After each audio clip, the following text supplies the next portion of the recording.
Hello viewers, আসসালামু আলাইকুম। Welcome back to Punampur recipe. আজ আমি ঝালমুড়ি কিভাবে মজা করে ঝালমুড়ি বানাতে পারবেন সেটাই আমি আজকে বলে দিব। চলুন আমি বলে দিচ্ছি কিভাবে আপনারা ঝালমুড়িটা সুস্বাদু করবেন।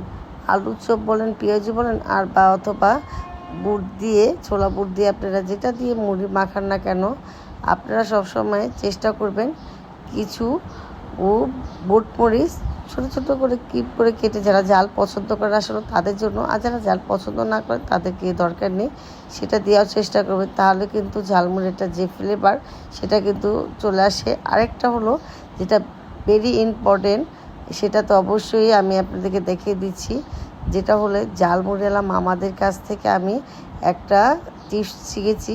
সেটা হলো ঝালমুড়ির যে মশলাটা থাকে, যে মামারা যে মশলাটা দিয়ে ঝালমুড়ি বানিয়ে দেয় আমাদেরকে, সেই মশলাটা আমি তাদের কাছ থেকে শিখে আসছি। এই দেখুন, সেই মশলাটা আমরা এখানে মোটামুটি অর্ধেকটি ঝালমুড়ির মধ্যে মশলাটা দিয়ে দিলাম।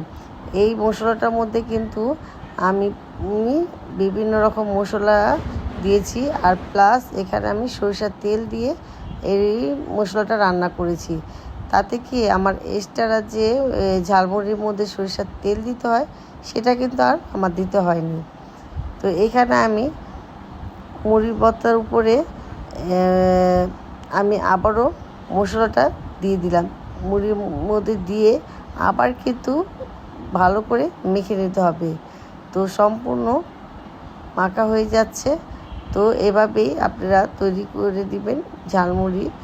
আর বাইরে ঝালমুড়ি খেতে হবে না, আপনার ঘরে একটু কষ্ট করে বানিয়ে নিলে কিন্তু ঝালমুড়িওয়ালা মামাদের থেকে খুব সুস্বাদু ঝালমুড়ি ঘরে বানাতে পারবেন।